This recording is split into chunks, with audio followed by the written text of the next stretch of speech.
नमस्कार साथियों, मैं सत्येंद्र सर एक बार पुनः आप सभी का आरबी क्लासेस के यूट्यूब चैनल पर हार्दिक स्वागत करता हूं। आइए हम लोग आज एक नए टॉपिक पर चर्चा करते हैं। टॉपिक आपके सामने स्क्रीन पर दिख रहा होगा कि टॉपिक क्या है, बताने की कोई आवश्यकता नहीं है, सभी देख रहे हैं। चलिए सभी लोग एक बार लाइव आ जाइए, फिर क्लास को प्रारंभ किया जाए। लाइव आ जाइए सभी लोग लाइव आ जाइए ताकि जल्द से जल्द क्लास को प्रारंभ किया जाए। चलिए लिंक को एक बार सबके पास शेयर कर दीजिए आप लोग, ताकि ज़्यादा से ज़्यादा लोग जुड़ सकें। चलिए आइए टॉपिक पर चलते हैं। आज का टॉपिक है आपका संधि। जैसा कि हम लोगों ने वर्णमाला पढ़ा था, हम लोगों ने 3 टॉपिक अभी तक क्लियर किया। क्या क्या? भाषा, बोली, लिपि तथा वर्णमाला। ये सभी टॉपिक आपके क्लियर हो चुके हैं। अब आप अगले टॉपिक पर आए हैं। वो टॉपिक क्या है? संधि। देखिए, जैसा कि जो टॉपिक पिछले वाले टॉपिक से संबंधित होता है, संबंध रखता है, उसके बाद वही टॉपिक अगले टॉपिक के रूप में आपके सामने मैं लेकर आता हूं, ताकि आप उस टॉपिक को आसानी से समझ सकें। जोड़ कर पढ़ाना ये मेरी फितरत है, मेरी आदत बन चुकी है कि मैं जिससे बच्चे को जिससे ज़्यादा से ज़्यादा कम शब्दों में, कम समय में ज़्यादा से ज़्यादा समझ में आए, मैं उसी टॉपिक को उस पिछले टॉपिक से जोड़कर, जो उससे जुड़ा होता है, जो उससे संबंधित होता है, उसको लेकर मैं आपके सामने उपस्थित होता हूँ। तो आइए देखते हैं संधि। संधि क्या है? संधि का शाब्दिक अर्थ क्या है? संधि किसे कहते हैं? आइए इन सभी पर चर्चा करते हैं। तो संधि का शाब्दिक अर्थ क्या है, इस पर चर्चा करते हैं। तो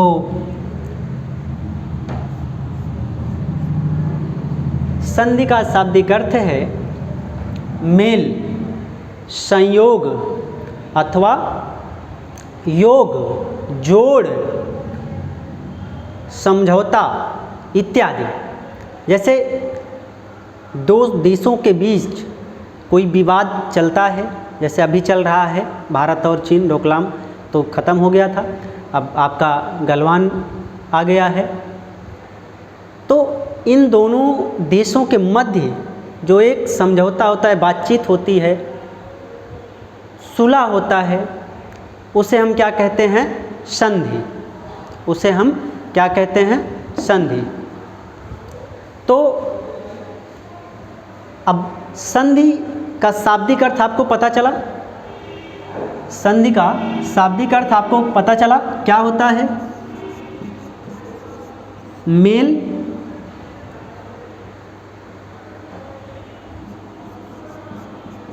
योग, मिलाप, जोड़ इत्यादि। सब संधि का शाब्दिक अर्थ है। ये सभी आपका संधि का शाब्दिक अर्थ है। अब संधि किसे कहते हैं, आइए इस पर चर्चा करते हैं कि संधि किसे कहते हैं। सभी लोग कमेंट करके बताइए कि संधि किसे कहते हैं। आप सभी की परिभाषा से थोड़ा सा संशय रहता है, फिर भी आप बताइए। जिसको जो समझ में आए, जिसको जो भी आता है वो कमेंट करें। जिसको जो भी लगता है कि इसे संधि कहते हैं, इसे संधि कहते हैं, इसे संधि कहते हैं, वो अपना अपनी व्याख्या दे। ठीक, चलिए कमेंट करो, मैं देख रहा हूँ।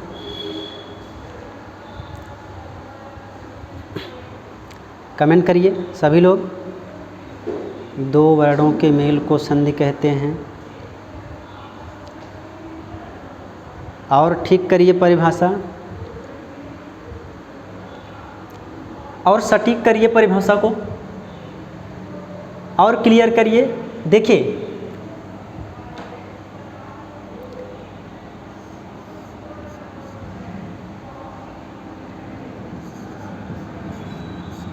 दो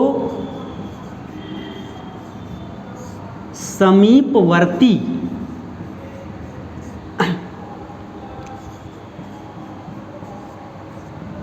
वर्णों के मेल को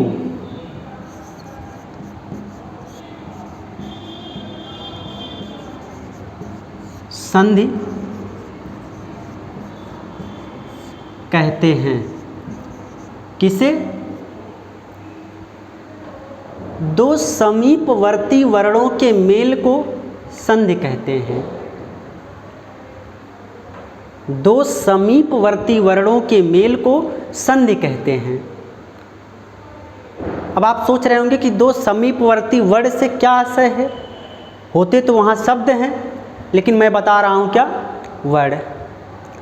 तो देखो शब्द नहीं जुड़ते हैं, शब्द नहीं अलग होते, वर्ण को तोड़ा जाता है। अगर वो स्वर है तो स्वर को तोड़ा जाता है, अगर वह व्यंजन है तो व्यंजन को तोड़ा जाता है। तो मेरा कहने का मतलब है कि दो समीपवर्ती वर्ण जब आपस में मिलते हैं तभी संधि, मिलना ही तो संधि कहलाती है, और अलग होना क्या कहलाता है, विच्छेद कहलाता है। संधि में अलग होना क्या कहलाता है, विच्छेद कहलाता है। तो दो समीपवर्ती वर्णों के मेल को जब दो वर्ण आपस में जुड़ते हैं तो उसके नाम को हम संधि कहते हैं। और जब दो वर्ण आपस से अलग होते हैं, एक वर्ण ही अपने आप को तोड़ता है, अलग करता है, दो भागों में बांटता है, तो उसे हम विच्छेद कहते हैं। इन दोनों का काम इसी संधि में मिलता है, पड़ता है, लगता है, ज़रूरत पड़ती है, आता भी है। ठीक, तो आइए देखते हैं। अब पूछा जाए आपसे, क्वेश्चन पूछा जाएगा कि वर्णों को अलग करना क्या कहलाता है। क्या? वर्णों को अलग करना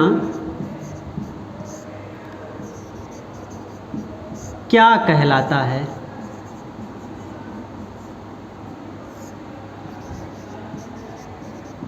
क्वेश्चन आप बताइए, कमेंट करिए, क्या कहलाता है? सभी लोग कमेंट करिए, सभी लोग करिए। वर्णों को अलग करना क्या कहलाता है? तो विच्छेद कहलाता है।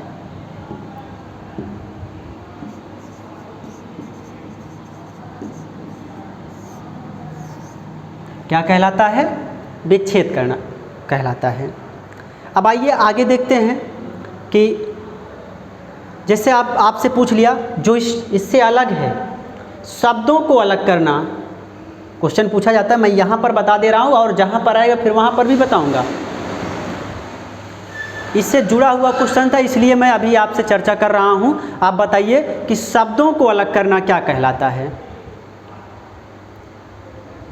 शब्दों को कमेंट करिए सभी लोग, शब्दों को अलग करना क्या कहलाता है?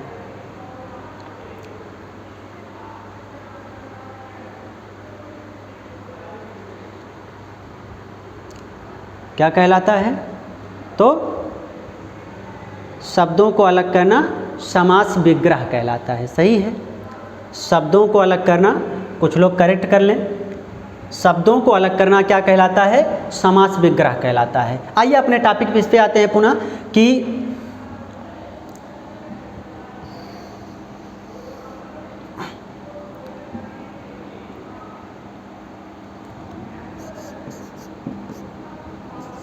संधि में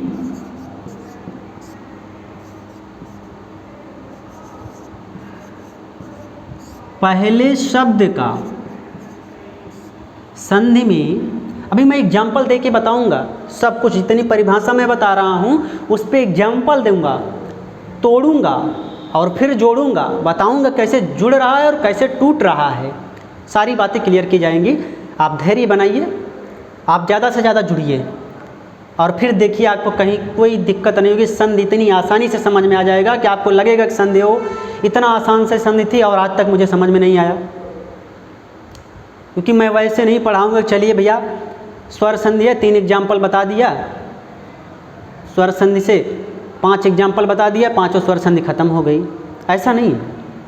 एक एक संधि पे विधिवत व्याख्या की जाएगी, बेहतर बेहतर एग्जाम्पल आपको दिया जाएगा, जिससे आप उस एग्जाम्पल को कैसे तोड़ा जाता है और कैसे उसको जोड़ा जाता है, तोड़ने का तरीका क्या है, जोड़ने का तरीका क्या है, उसका क्या नियम है, क्या उद्देश्य होता है, क्या उद्देश्य दिमाग में लेकर के जोड़ा जाता है, किस नियम को लेकर जोड़ा जाता है, किस नियम को लेकर तोड़ा जाता है, सब कुछ बताया जाएगा। बस आप बने रहिए। संधि में पहले शब्द का अंतिम वर्ण, पहले शब्द का अंतिम वर्ण, देखो मैं वर्ड की ही बात कर रहा हूँ, नहीं तो आप सोच लो सर अब तो अभी आपने बताया वर्ड, अब यहाँ पे आपने शब्द ला दिया। अरे भाई शब्द में ही वर्ड जो है, शब्द में जो वर्ड है उसी को तोड़ते हैं, केवल एक वर्ड में संधि नहीं होती है। जैसा कि मैंने आपको बताया था कि रूढ़ शब्द में कभी संधि नहीं होती है, आज मैं बता रहा हूँ पुनः आप जान लीजिए कि किसी भी रूढ़ शब्द में संधि नहीं होती है। आप सोच रहे हो रूढ़ शब्द क्या है, तो रूढ़ शब्द मैं अभी बता देता हूँ कि रूढ़ शब्द वे शब्द होते हैं जिसको 2 सार्थक भागों में तोड़ा नहीं जा सकता है, 2 सार्थक भागों में तोड़ना संभव नहीं है, उसे हम रूढ़ शब्द कहते हैं। जैसे आपने ले लिया कलम, अब इस कलम शब्द को, इस कलम शब्द को आप अगर आपसे कहा जाए कि आप इसको तोड़िए,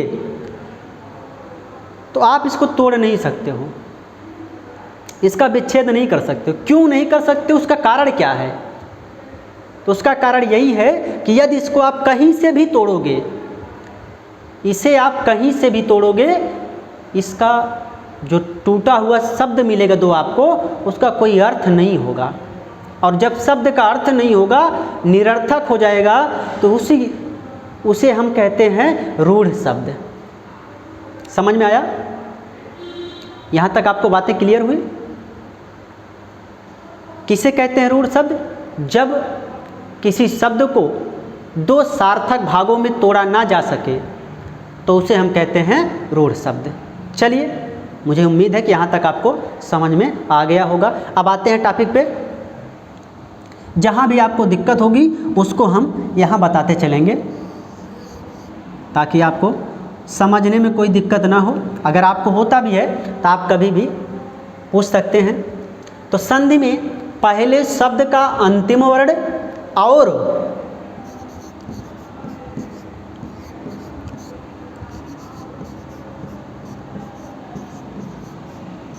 अंतिम शब्द के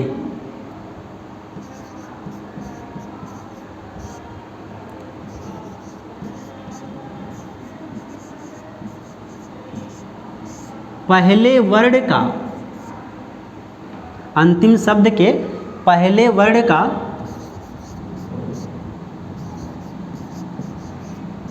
मेल, अंतिम शब्द के पहले वर्ण का मेल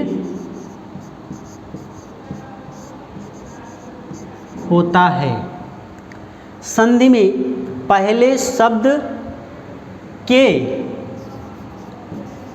अंतिम वर्ण का और अंतिम शब्द के पहले वर्ण का मेल होता है। इसका मतलब क्या है, आइए देखते हैं हम लोग।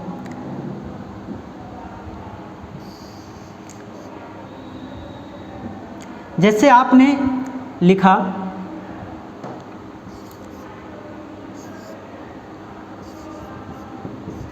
वेदांत, आपने शब्द लिखा वेदांत,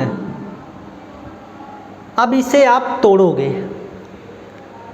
अगर आप तोड़ते हो तो आपको दो शब्द मिलेंगे। जब आप इसे तोड़ेंगे तो आपको दो शब्द मिलेंगे।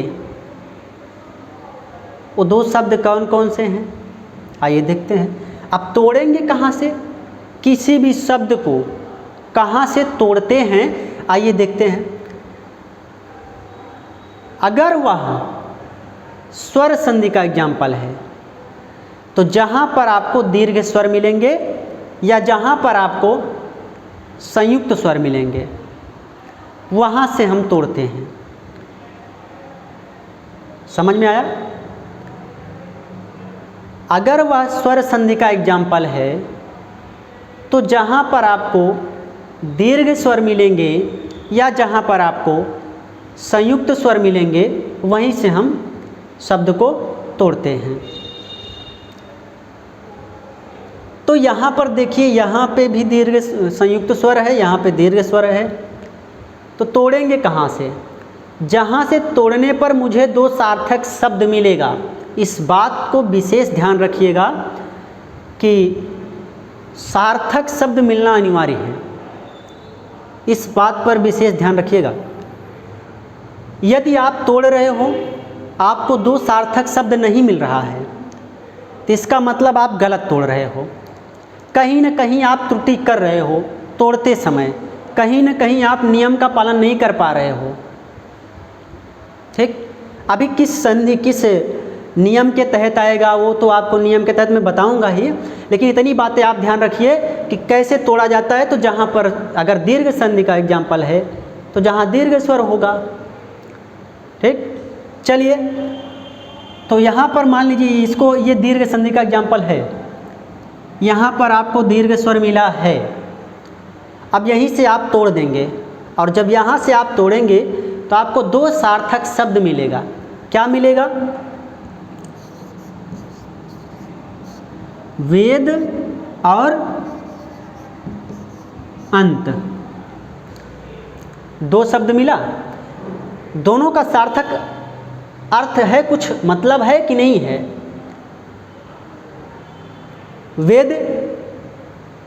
वेद का मतलब आप समझ पा रहे हो, जो आपके चारों वेद हैं, ऋग्वेद, यजुर्वेद, सामवेद, अथर्ववेद, ये सभी, इन चारों को मैंने बताया था कि एक शब्द में क्या कहते हैं। आपको याद हो तो आप कमेंट करिए, मैं देखता हूँ कितने लोगों को पता है कि चारों वेदों को एक शब्द में क्या कहते हैं। क्वेश्चन आ गया पीछे के पढ़ाया हुआ टॉपिक से।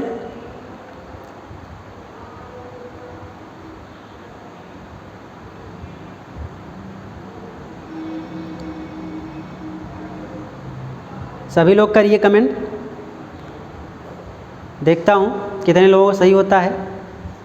सभी लोग कमेंट करिए, सभी भाई बहन कमेंट करें, कोई भी साथी छूट ना जाए। सभी जुड़िए, सभी लोग आइए।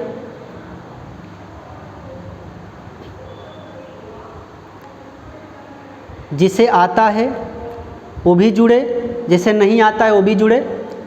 ज्ञान कभी पूरा नहीं होता।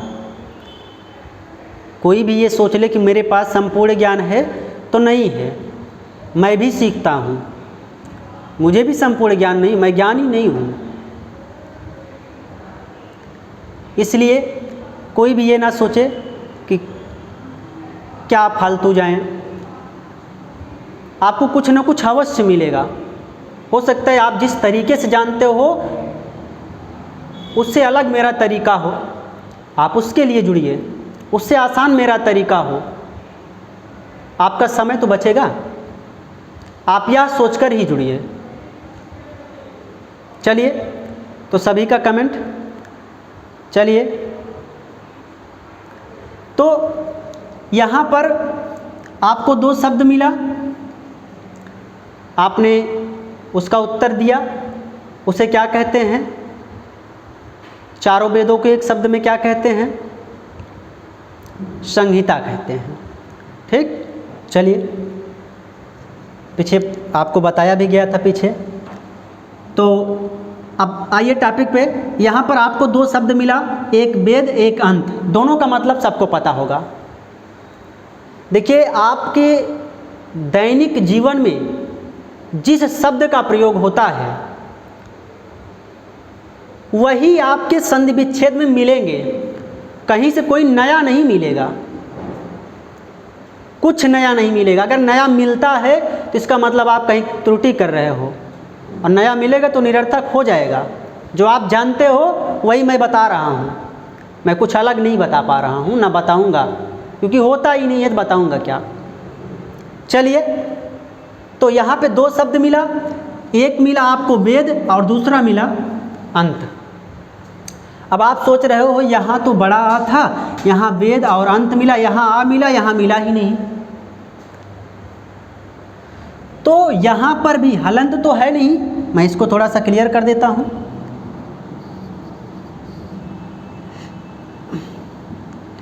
हलंत नहीं है। जब व्यंजन में हलंत नहीं होगा तो उस व्यंजन में, उस वर्ण में कोई ना कोई स्वर अवश्य होगा, कोई ना कोई। क्या? अगर छोटा इस स्वर के अलावा कोई है तो वो दिखेगा। यही एक मात्र ऐसा स्वर है जो व्यंजन में लगा रहता और दिखता नहीं है, इसीलिए इसे हम उदासीन वर्ण भी कहते हैं। स्वर पढ़ाते समय आपको बताया गया था, स्वर पढ़ाते समय आपको बताया गया था कि मात्राओं की संख्या 10 है, छोटा आ की मात्रा नहीं होती है, उसे हम क्या कहते हैं? तो उसे हम उदासीन वर्ण कहते हैं। बताया गया था कि नहीं बताया गया था? इसीलिए मैंने कहा था कि आप वर्णमाला को बहुत ध्यान से पढ़िए। यदि आपको वर्णमाला समझ में आई है तभी आप संधि पढ़ सकते हो, अन्यथा आपको संधि समझ में नहीं आएगी। आप कितना भी प्रयास कर लो फिर वही होगा, जैसे सब करते हैं वैसे आप करोगे, समझ में नहीं आएगा। कोई एक शब्द दे दिया आप तोड़ नहीं पाओगे। अगर आपका रटा रटा एग्जाम्पल आ गया तो आप तोड़ दोगे, और कोई थोड़ा सा बदल के एग्जाम्पल दे दिया फिर आप कंफ्यूज हो जाओगे, फिर आप सोचोगे अब इसमें क्या करें। तो इसलिए वर्णमाला का ज्ञान होना अति आवश्यक है, यद्यपि अगर आपको संधि समझनी है तो चलिए, अगर आपको नहीं भी याद है तो पुनः एक बार वर्णमाला के टॉपिक को, सारे टॉपिक को आप एक बार पुनः रिवाइज करिए, पढ़िए, और साथ साथ इस पर भी आप ध्यान दीजिए। आपके पास अभी भी टाइम है, वक्त है, अभी भी आप संभल सकते हो, बहुत कुछ कर सकते हो। चलिए आते हैं। तो जब मैंने बताया कि जब किसी भी वर्ण में हलंत ना लगा हो तो उसमें यही स्वर आपका छिपा होता है, सदैव यही स्वर छिपा होता है। आप 33 व्यंजन लिखते हो, हलंत नहीं लगाते हो, इसका मतलब कि उसमें ये स्वर आपका बिना इसकी सहायता के नहीं पूर्ण हुआ है वो। तो इसलिए ये स्वर सभी व्यंजन के पूरक हैं। ठीक, तो यहाँ तक मुझे उम्मीद है कि आपको समझ में आया होगा कि जब किसी वर्ण में कोई हलंत ना लगा हो तो वहाँ पर ये स्वर आपका छिपा होता है, छोटा आपका लगा रहता है। अब इधर आपको छोटा दिख ही रहा है, यहाँ पर आपको छोटा दिख रहा है। तो अब इसको और इसको दोनों को जब आपस में मिलाया जाएगा, छोटा प्लस छोटा बराबर क्या बनेगा बताइए? जब दोनों छोटा मिलेगा तो एक बड़ा बनेगा कि नहीं बनेगा? आ की मात्रा बनेगी कि नहीं बनेगी? बनेगी। तो अब इसको जब आपस में मिलाएंगे तो यहाँ पे आ की मात्रा बनेगी, आ की मात्रा बनी है। तो अगर आपको ऐसे दिया है और इस रूप में करना है, यानी विच्छेद दिया है, संधि करना है, शब्द विच्छेद दिया गया, वर्ण विच्छेद दिया गया है शब्द का, और उसको संधि करना है, तो आप इसी नियम के आधार पर इसको बनाएंगे। और शब्द दिया है, विच्छेद करना है, तब भी आप देखेंगे, तब आप देखेंगे कि हम जो अब यहाँ पे जैसे मान लीजिए आपने वेद तो किया है, वेद एक शुद्ध शब्द भी है, सार्थक शब्द भी है, लेकिन अगर मैं वेदा कर देता तो वेदा का कुछ मतलब होता है? नहीं होता है। यदि नहीं होता है तो इसका मतलब है आप निरर्थक बना दिए, शब्द को निरर्थक कर दिए, इसका कोई अर्थ नहीं है। आप अंत लिखे हो, अब अंत को आंत कर दिए आप। आंत का मतलब कुछ होता है? नहीं होता है। कभी सुने हो? नहीं सुने हो। हमने बताया ना कि जिस शब्द को आपने सुना है, पढ़ा है, वही आपके शुद्ध शब्द हैं। तो ये तो अब अशुद्ध हो गया। अब अशुद्ध हो गया तो इसका मतलब ये आपका संधि विच्छेद गलत हो गया, आप सही नहीं है। जो आप जानते थे, जो आप कभी सुने थे, कभी पढ़े थे, वही आपका सही था, ये आपका सही नहीं है। ठीक, तो यहाँ तक समझ में आया? एक बार आप लोग यस करिए।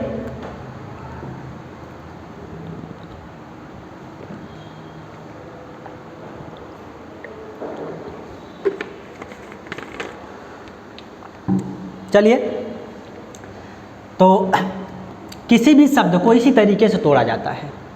तोड़ने का यही नियम है कि शब्द शुद्ध होना चाहिए, सार्थक होना चाहिए, बस इतना आप दिमाग में बिठाए रखिए बस। तो आइए आगे चलते हैं। मुझे उम्मीद है कि ये इतना आपको समझ में आया होगा।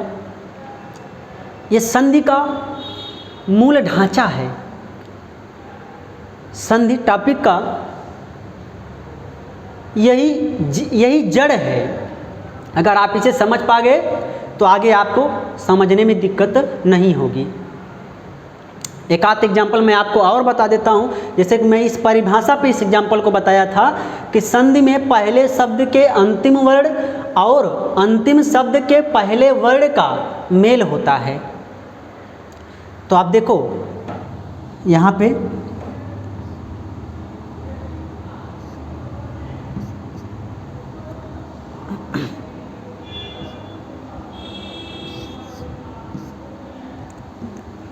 वेद प्लस अंत था। अब यहाँ पे आपको क्या मिला? यहाँ पर छोटा आ मिला और यहाँ पे क्या मिला? छोटा आ मिला। पहले शब्द के संधि में पहले शब्द के अंतिम वर्ण, ध्यान दीजिए लाइन पर कि संधि में पहले शब्द के अंतिम वर्ण, तो पहला शब्द यही है, दो शब्दों में बांटा गया। पहला शब्द यही है और दूसरा शब्द ये है। तो पहले शब्द का अंतिम वर्ण क्या होगा? आप कह दो दा, दा नहीं होगा। अंतिम वर्ण जो इसमें स्वर लगा है, अब अगर मान लीजिए कोई वर्ण आपको दे दिया, दा दिया गया, अब ये अकेला नहीं है, इसमें हलंत लगाओगे तो आ निकल के बाहर आएगा। आपने का लिखा तो का अकेला नहीं है, स्वर सहित है, स्वर रहित नहीं है। तो इसमें हलंत लगाओगे तो आ निकल के बाहर आएगा। कोई भी वर्ण आपने ड़ा लिखा, अकेला नहीं है, इसमें भी आपका स्वर छिपा है। अगर आप हलंत लगाओगे तो आ निकल के बाहर आएगा। इस प्रकार से कोई भी वर्ण होगा, आप तोड़ सकते हो, समझ सकते हो कि किसमें क्या स्वर लगा हुआ है और कब ये स्वर लगा होगा। जब इस पे हलंत नहीं होगा तो लगा होगा, हलंत है तो अलग से लिखा जाएगा निकाल के। ठीक, यहाँ तक समझ में आया? तो हमने बताया कि पहले शब्द का अंतिम वर्ण, तो पहले शब्द का अंतिम वर्ण यहाँ पर आ है, क्योंकि ये दा में लगा है, दा के बाद है, दा के पहले नहीं है। अगर दा के पहले होता तो इसमें लग जाता, इसमें भी लगा, लेकिन इसमें ये लगा है। अब इसमें आ नहीं है, नहीं तो आप सोचो आ भी है और ए भी है, दो मात्रा एक साथ एक वर्ण पे कभी नहीं लगती कि आप का लिख दिए, का पी ए की मात्रा भी लगा दो और बड़ाऊ की मात्रा भी लगा दो। ऐसा होता है? नहीं होता है, कभी नहीं देखोगे, कभी नहीं पाओगे, ऐसा हो ही नहीं सकता है।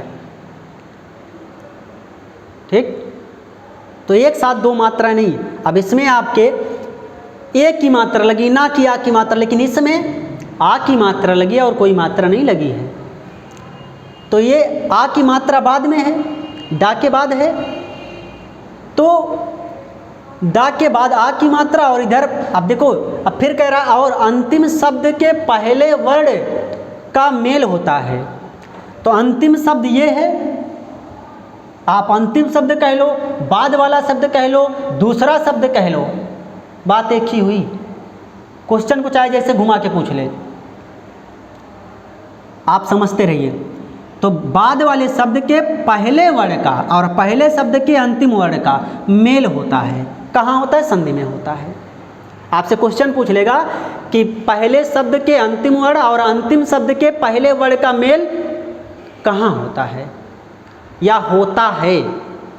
ऑप्शन दे देगा संधि में, समास में, संज्ञा में, सर्वनाम में। तो आप क्या बताओगे? ये सभी नए क्वेश्चन हैं, आने वाले क्वेश्चन हैं, भविष्य में आने वाले क्वेश्चन हैं। ऐसा बना सकता है क्योंकि एग्जामिनर सदैव अपना पैटर्न चेंज करता रहता है, बदलता रहता है। तो अब यहाँ तक मुझे उम्मीद है कि आपको समझ में आया होगा कि अंतिम शब्द और पहले शब्द का अंतिम वर्ण और अंतिम शब्द के पहले वर्ण का मेल कैसे हो रहा है। आपको समझ में आया होगा। एक बार यस करके बताइए, फिर आगे चलते हैं।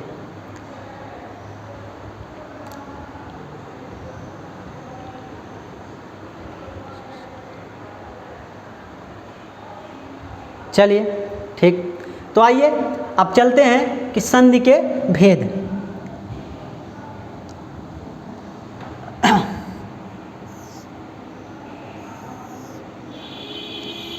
अभी तक हमने देखा कि संधि का शाब्दिक अर्थ क्या है, संधि किसे कहते हैं। अब आइए देखते हैं संधि के कितने भेद हैं। संधि के कितने भेद हैं।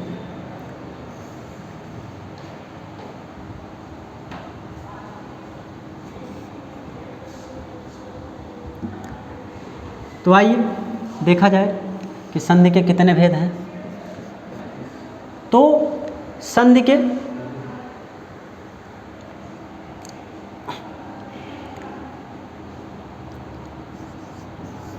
तीन भेद हैं।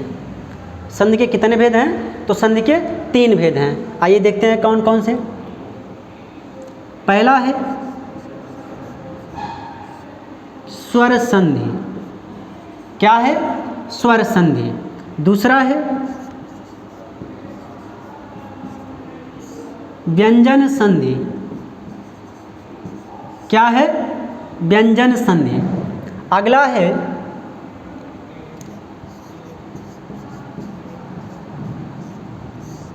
विसर्ग संधि।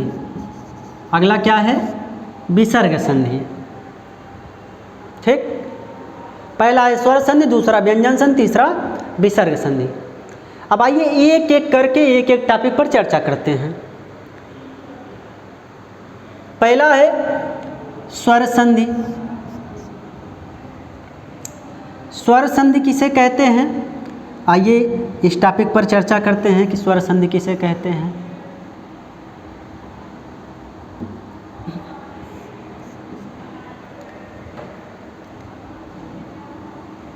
जब स्वर का मेल स्वर से होता है,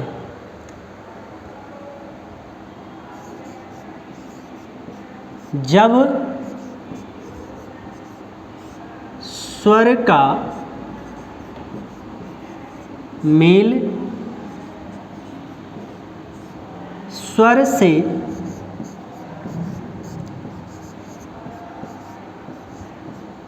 होता है तो उसमें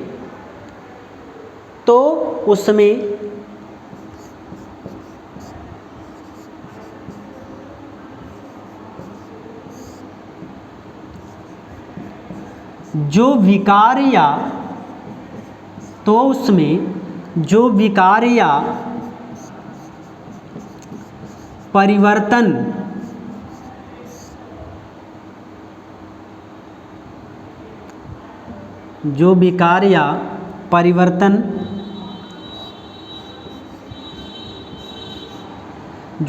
या परिवर्तन होता है उसे स्वर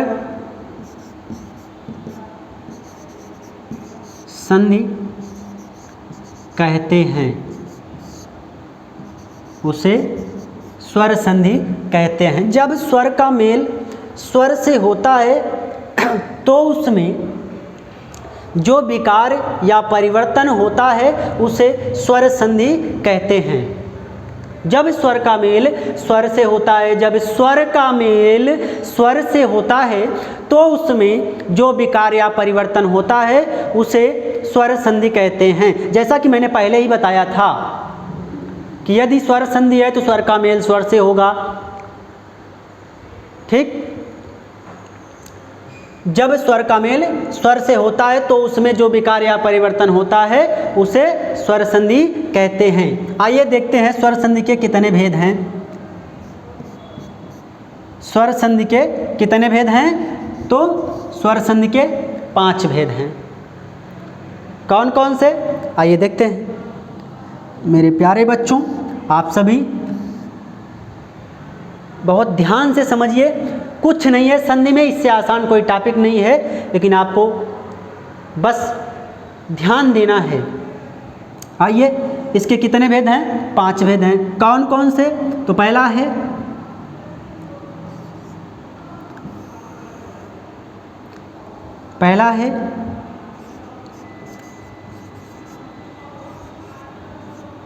दीर्घ स्वर संधि। क्या है? दीर्घ स्वर संधि। दूसरा है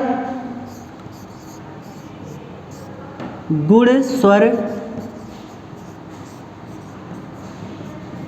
संधि। अगला है वृद्धि स्वर संधि। अगला है यड़ स्वर संधि। अगला है आयादी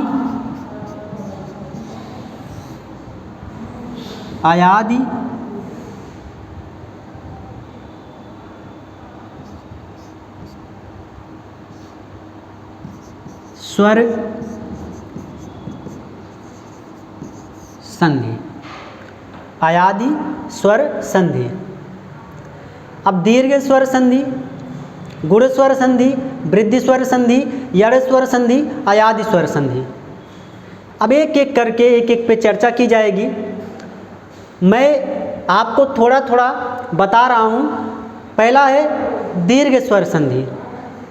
आप इसे दीर्घ संधि भी कह सकते हो। किसे कहते हैं? तो जब ह्रस्व या दीर्घ, जब ह्रस्व या दीर्घ, छोटा छोटी, छोटा उरी, या आप कह सकते हो कि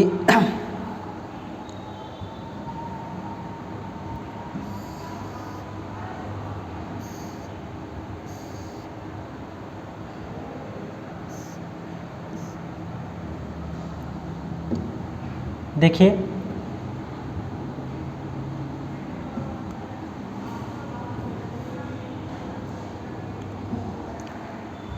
क्या है दीर्घ स्वर संधि। हमने बताया कि जब ह्रस्व या दीर्घ अ, ई, उ, री, तो अ, ई, उ, री के बाद पुनः ह्रस्व या दीर्घ। अब देखो मैं एक शब्द का प्रयोग कर रहा हूँ, ह्रस्व या दीर्घ। इसमें 2 बातें छिपी हुई हैं। यानी चाहे वो दीर्घ दीर्घ मिले, दीर्घ दीर्घ का मतलब बड़ा प्लस बड़ा मिले, बड़ी प्लस बड़ी मिले, चाहे वह ह्रस्व ह्रस्व मिले, बड़ा प्लस छोटा, छोटा प्लस छोटा, चाहे वह ह्रस्व या दीर्घ मिले, यानी छोटा प्लस बड़ा, चाहे वह दीर्घ या ह्रस्व मिले, बड़ा प्लस छोटा आ। हमेशा बनेगा क्या, जब जुड़ेगा तो क्या बनेगा, हमेशा दीर्घ बनेगा। बस इतना ध्यान रखिएगा कि समान स्वर छोटा बड़ा में अंतर नहीं होगा, समान स्वर होना चाहिए। यदि वह आपस में जुड़ रहा है तो सदैव दीर्घ ही बनाएगा। तो हमने कहा जब ह्रस्व या दीर्घ अ ई उ री, अभी मैंने सब छोटा छोटा लिखा है, के बाद पुनः ह्रस्व या दीर्घ है। अब मैंने ह्रस्व लिखा है, अब मैं दीर्घ लिख देता हूँ, आ ई उ री, हमेशा यही मिलेगा आपको, दूसरा नहीं मिलेगा, क्योंकि दूसरे री का प्रयोग आपको संस्कृत में मिलता है, यहाँ पर नहीं मिलता है हिंदी में। तो जब ह्रस्व या दीर्घ छोटा छोटी छोटा उरी के बाद पुनः ह्रस्व या दीर्घ बड़ा बड़ी बड़ा उरी आता है तो दोनों आपस में मिलकर सदैव दीर्घ, ये आपस में मिलेगा तो इसका निर्माण होगा, ये आपस में मिलेगा तो ये बनेगा, ये आपस में मिलेगा तो ये बनेगा, और ये आपस में मिलेगा तो वही बनेगा, उसमें परिवर्तन नहीं होगा।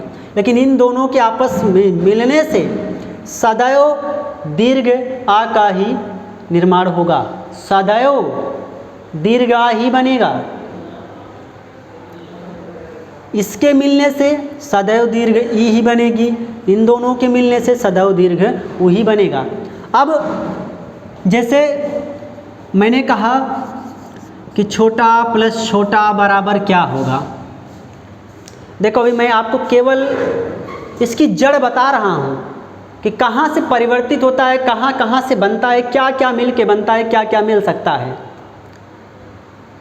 अगर यही आपको पता है तो आप कंफ्यूज नहीं होंगे, फिर आपको दिक्कत नहीं होगी, एग्जाम्पल को तोड़ने में जोड़ने में कहीं दिक्कत नहीं होगी। लेकिन आपको यही नहीं पता कि क्या क्या जुड़ता है, क्या क्या टूट के अलग होता है, किस किस से जुड़ के बनता है, जब यही नहीं पता होगा तो आगे आपको कुछ नहीं समझ में आएगा।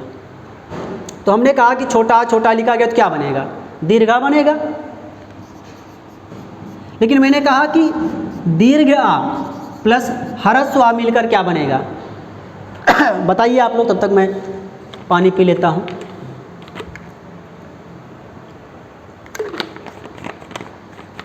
कमेंट करिए सभी लोग, क्या बनेगा। जैसा कि मैंने बताया सदैव दीर्घ ही बनेगा, क्या बनेगा, सदैव दीर्घ ही बनेगा। अब मैंने कहा कि ह्रस्व आ प्लस दीर्घ आ मिलकर क्या बनेगा, तब भी वही बनेगा। मैंने कहा कि दीर्घ आ और दीर्घ आ मिलकर क्या बनेगा, तब भी वही बनेगा। अब भी आपका वही बनेगा। ऐसे आप जिस प्रकार से इसको आपने 4 भागों में बांटा, 4 तरीके से देखा, उसी प्रकार इसको भी 4 भागों में बांटोगे, 4 रूपों में दिखेगा। ये भी इसी प्रकार, जिस प्रकार से ये दिखा है इसी प्रकार ये भी दिखेगा ऊ का। इसी प्रकार देखो री का केवल एक ही रूप में दिखेगा, री प्लस री बराबर री, यानी उसका मैं बता रहा हूँ आपको कि आपको मात्र इसी रूप में दिखेगा, एक ही बनेगा, एक मतलब एक प्रकार का बनेगा। इसमें और किसी प्रकार का एग्जाम्पल नहीं मिलेगा, अगर मिलता है तो दूसरी संधि में चला जाएगा, इसमें नहीं रहेगा। री का केवल एक ही रूप मिलता है, एक ही टाइप का एग्जाम्पल मिलेगा। अगर दूसरा मिलता भी है तो दूसरे संधि में जाएगा, इसमें नहीं रहेगा। आप सावधान रहिएगा, निश्चिंत रहिएगा, सावधान भी रहिएगा, समझते भी रहिए, तभी सावधान रह पाओगे, अन्यथा दिक्कत हो जाएगी। तो ये यहाँ तक आपको समझ में आया। जैसे मैंने इसको 4 भागों में बांटा, 4 रूपों में बदला, उसी प्रकार इसको भी 4 रूपों में परिवर्तित कर सकते हो, इसी प्रकार इसको भी 4 रूपों में परिवर्तित कर सकते हो। इसको तो मैंने परिवर्तित करके दिखा ही दिया, क्योंकि एक ही बनता तो भटक जाते आप, लटक जाते आप, इसलिए मैंने आपको भटकने और लटकने से बचाया है। चलिए तो आइए एक एक करके एक एक एग्जाम्पल देखते हैं। मुझे उम्मीद है कि क्लास में आप बने रहेंगे, अंत तक देखेंगे। मुझे एहसास है कि थोड़ी सी क्लास लंबी होगी, खींचेगी, लेकिन आप बने रहिए, आपको बेहतर से बेहतर शिक्षा यहाँ पर उपलब्ध की जाएगी, बेहतर से बेहतर ज्ञान मिलेगा आपको। आप बस बने रहिए अंत तक। मैं जल्दी से जल्द थोड़ा सा फास्ट बताने का प्रयास करूँगा, लेकिन उसमें भी स्लोपन रहेगा मेरा, आप देखते रहिए बस। आइए देखते हैं एक एक करके कि छोटा छोटा यानी हरस्व मिलकर क्या बन रहा है, दीर्घा। कैसे, इस पर मैंने एक एग्जाम्पल अभी बताया था। देखो यहाँ पे वेदांत लिखा गया है, इसको मैंने बताया भी था। अब यहाँ पर और कैसे, जैसे हमने कहा, जैसे हम एक एग्जाम्पल यहाँ पे बताए, लेकिन और जैसे एग्जाम्पल मैं आपको बता रहा हूँ क्या बहुत सारे मतलब अनेक एग्जाम्पल मिलेंगे, 1 2 4 नहीं मिलेंगे, हजारों एग्जाम्पल एक टाइप मिलेंगे। लेकिन जैसे मैं 2 4 एग्जाम्पल आपको बता देता हूँ। जैसे आपने लिखा स्वार्थी, क्या लिखा, ये देखो, इसको आप, मैं सुधार देता हूँ, नहीं तो आप कुछ और ही समझोगे।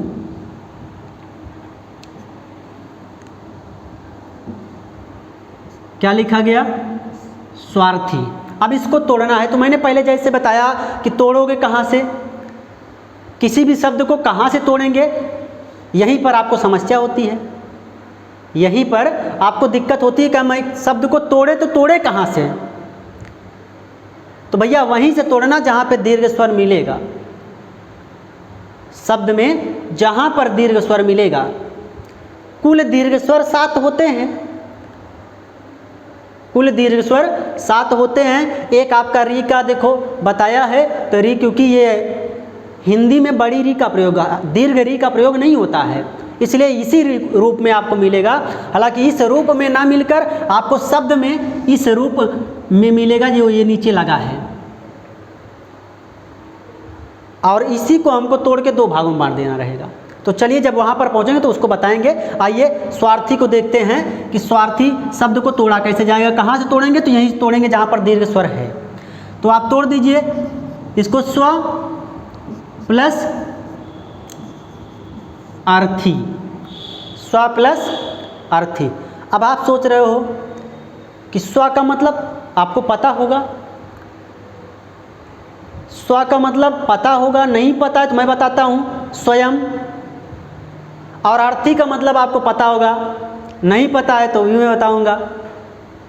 हैं, देखो स्वार्थी के अर्थी के 2 अर्थ हैं। एक तो आप जो जानते हो राम नाम सत्य वाला, वो तो होता ही है, लेकिन यहाँ पर आपको जो मिलेगा वो अर्थ मिलेगा ग्रहण करना। ठीक, क्या मिलेगा, ग्रहण करना, सीखना। जैसे विद्यार्थी है,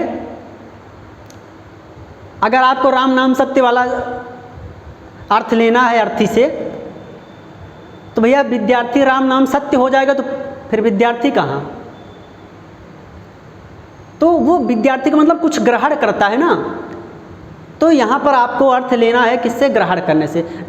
किसी से भी आप लीजिए, लेकिन उसका अर्थ है कि नहीं, बस इतना आप जानिए। अगर अर्थ है तो सार्थक है, सार्थक है तो आपका सही है, विच्छेद गलत नहीं है। ठीक, चलिए आगे देखते हैं। तो आप इस पे देखिए, इस पे देखिए, बड़ा और छोटा बराबर बड़ा। अब इस पे आपको देखना है एग्जाम्पल। यहाँ तक आपको समझ में आया होगा, मुझे उम्मीद है। अब इस पे देखो, बड़ा प्लस छोटा बराबर बड़ा। तो जैसे हमने कहा, अभी मैंने एक शब्द बोला था, क्या, अर्थ बताते समय, विद्यार्थी। ठीक, तो वो इस नियम पर फॉलो करेगा। जैसे देख लीजिए आपने लिखा विद्यार्थी। ठीक, अगर इसको तोड़ना है, इसको तोड़ना है तो आप क्या करोगे, कहाँ से तोड़ोगे भाई। आपको तो मैंने एक बार बताया, क्या आपको समझ में आया है? अगर समझ में आया है तो आप समझ सकते हैं, आप तोड़ भी सकते हैं आसानी से, अब तक कर चुके होंगे। कुछ लोगों को कमेंट आ गया है। तो इसको हम यहीं से तोड़ेंगे जहाँ पे दीर्घ स्वर है। तोड़ दीजिए, विद्या प्लस अर्थी। दोनों का अर्थ आपको पता होगा, दोनों का अर्थ आपको पता होगा। तो विद्या प्लस अर्थी दोनों सार्थक शब्द मिल गए, और सार्थक शब्द मिल गए तो इसका मतलब है आपका एग्जाम्पल, आपका विच्छेद सही है। ठीक, ऐसे विद्यार्थी हो गया, जैसे आपका है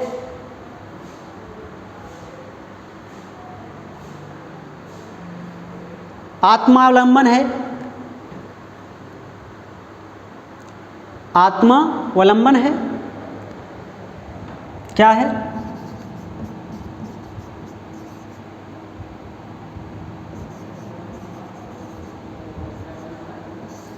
अब इसको अगर आपको तोड़ना है तो कहाँ से तोड़ेंगे? जहाँ पर दीर्घ स्वर है वहीं से तोड़ेंगे। सभी लोग एक बार लिंक को शेयर कर दीजिए, देख रहे हैं संख्या बहुत कम है, लिंक को एक बार शेयर कर दीजिए।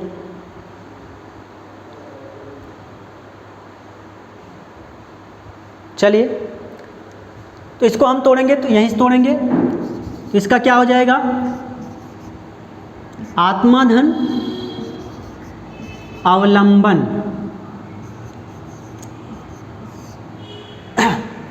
दोनों सार्थक शब्द हैं, दोनों सुने हुए शब्द हैं, जाने समझे शब्द हैं। आपने कभी सुना है, कभी पढ़ा है। ठीक, तो ये रहा आपका इस पे। मुझे उम्मीद है कि आपको समझ में आ रहा होगा। तोड़ना कहाँ से है? जहाँ से आपको दो सार्थक शब्द मिल जाए वहीं से आप तोड़ दीजिए। ठीक, आइए इस पर देखते हैं।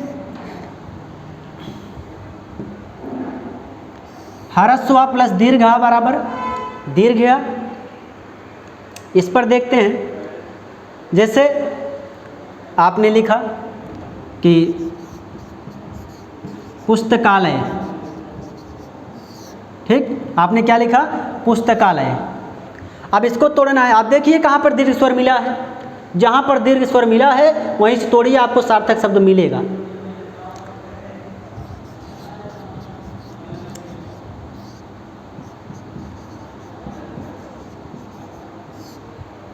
आपने तोड़ दिया, पुस्तक धन आलय।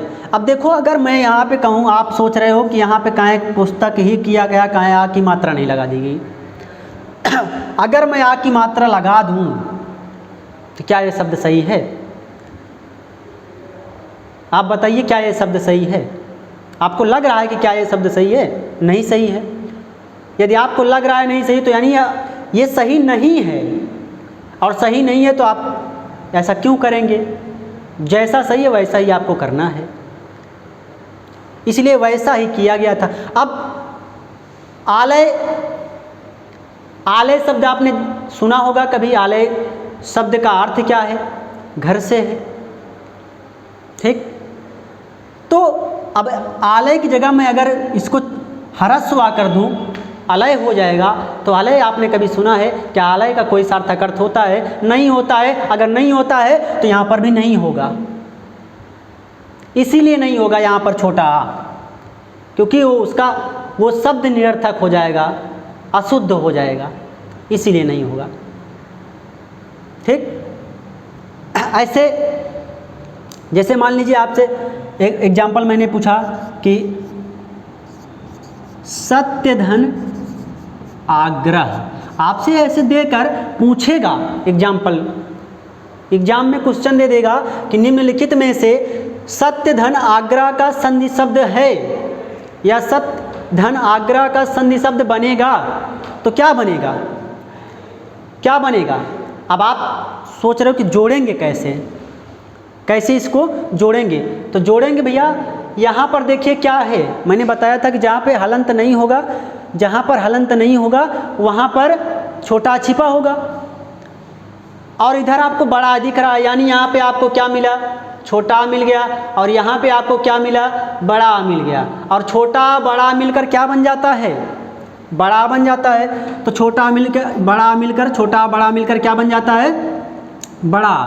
तो जब हम इसको जोड़ेंगे तो क्या बन जाएगा? ये सत्या, देखो बड़ा आ की मात्रा मिल गई कि नहीं मिली? यही है आपका जो मात्रा के रूप में लिखा गया है, सत्याग्रह। ठीक, आइए इस पर भी देख लेते हैं। दीर्घ प्लस दीर्घ बराबर क्या बनेगा? दीर्घ। ठीक, जैसे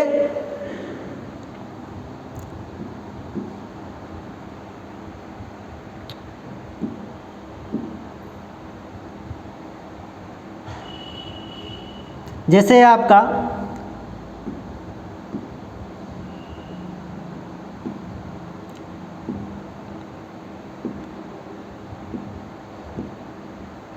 ये जैसे इसको थोड़ा सा ऊपर कर लेते हैं।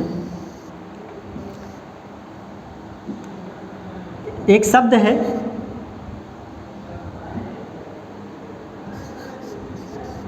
महात्मा। क्या है? महात्मा। अब इसको अगर तोड़ना है आपको तो कैसे तोड़ेंगे? जहाँ पर दीर्घ स्वर मिला है, यहाँ पर भी मिला है, यहाँ पर भी मिला है, आप सोच रहे हो कहाँ से तोड़ें? अरे भाई यहाँ से तोड़ोगे तो कोई शब्द ही नहीं मिलेगा दूसरा। जहाँ से तोड़ने पर दो शब्द मुझे मिलेगा वहीं से हम तोड़ेंगे। तो कहाँ, यहाँ से तोड़ दीजिए आप फिर, क्योंकि मध्य से तोड़ेंगे तो आपको दो शब्द मिलेगा।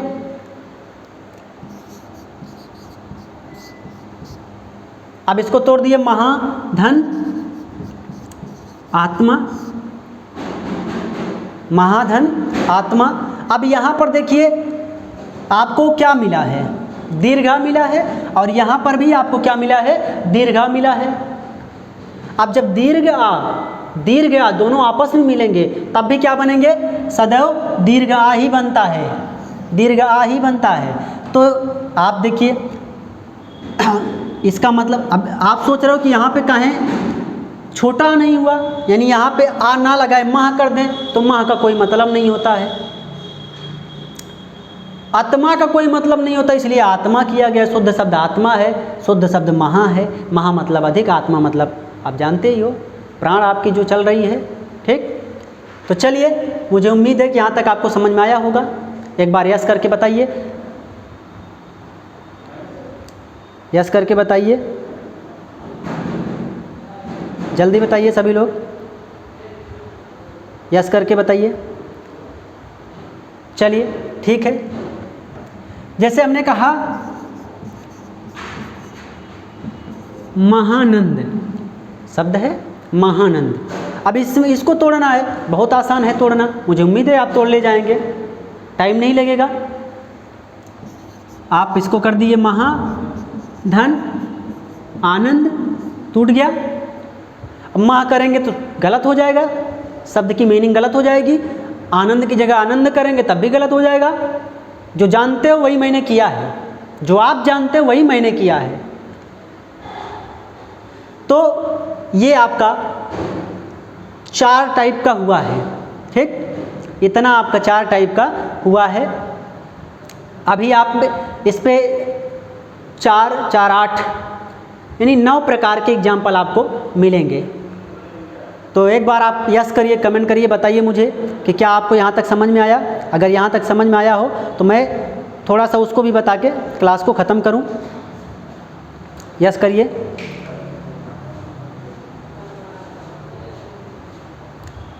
सभी लोग यस करिए, सभी लोग यस करिए। चलिए,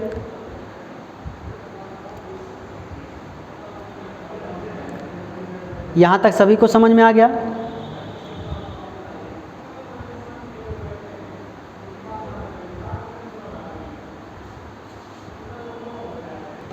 तो चलिए देखते हैं, एक आध एग्जाम्पल इसी पर और देख लेते हैं, फिर आगे का जो कुछ एग्जाम्पल होगा उसको मैं अगली क्लास में आपको बताऊंगा, क्योंकि वीडियो ज़्यादा लंबा हो रहा है। देखिए, जैसे हमने कहा महाशय, ठीक, इस शब्द को तोड़ना है, मुझे उम्मीद है आप तोड़ ले जाएंगे, कुछ करना नहीं है, यहीं से आप तोड़ दीजिए। महाधन आशय।